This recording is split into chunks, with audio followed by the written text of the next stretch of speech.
બોટાદમાં સામાન્ય બાબતે થયેલા ઝઘડાએ ગંભીર સ્વરૂપ ધારણ કર્યું છે। એક મારામારીની ઘટનામાં બે લોકોને ગંભીર ઈજા પહોંચતા તેમને વધુ સારવાર માટે ભાવનગરની સિવિલ હોસ્પિટલમાં ખસેડવામાં આવ્યા છે।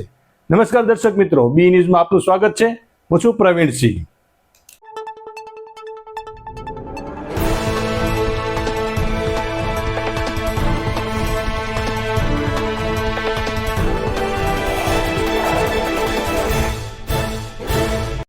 આ ઘટના બોટાદના એક વિસ્તારમાં બની હતી।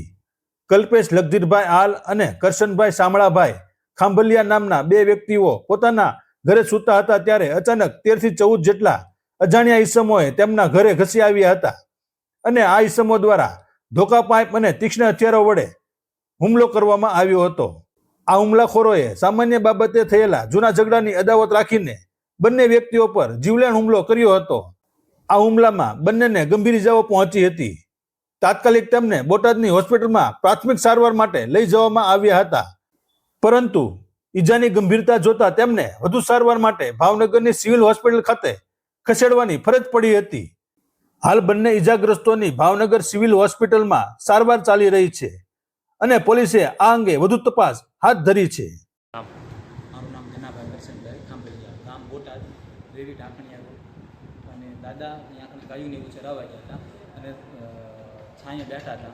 ત્યાં અચાનક 15 લોકો 15 થી 10 થી 15ની આજુબાજુ લોકો આવી અને દાદા ઉપર અને પેલા ભાઈ ઉપર હુમલો કર્યો, કલ્પેશભાઈ ઉપર। અને નામ કેવું કે જાણ્યું નહોતું, દાદાની છાંયા સૂતા હતા અને આવી અચાનક એમના ઉપર હુમલો કરી નાખ્યો। શું હથિયાર હતું ભાઈ?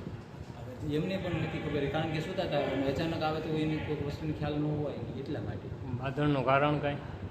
કોઈ વાત જાણ્યામાં ન થાય, એ લોકો કંઈ બોલાય નથી, ચાલે ડાયરેક્ટ સૂતા હતા અને ડાયરેક્ટ એમના ઉપર હાથ કરવાનું ચાલુ કર્યું છે એ લોકોએ। કેટલા જણાને વાગ્યું? 2 જણાને। શું નામ?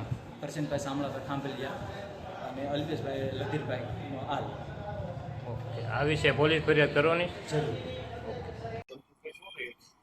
હું માર્યા ગમે એ હોય, 13-14 જણા હતા।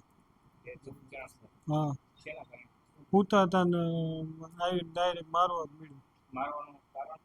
કાંઈ નહીં, કોઈ બોલ્યા છેલ્લા નથી, કાંઈ નહોતું। બોટાદ। એકનું નામ આવડે, બીજાનું નામ નહીં થયું। મુકેશ। હે, હથિયાર હતા, એક પાઇપ હતા ને ધારિયા ને એવું હતું। તો આ હતી બોટાદમાં થયેલી મારામારીની ઘટનાની વિગતો। આ મામલે પોલીસ દ્વારા તપાસ ચાલી રહી છે અને આ હુમલામાં સામેલ ઈસમોને ઝડપી પાડવા માટે ચક્રો ગતિમાન કરવામાં આવ્યા છે। વધુ સમાચાર અને અપડેટ માટે આપ જોતા રહો BE ન્યૂઝ। નમસ્કાર।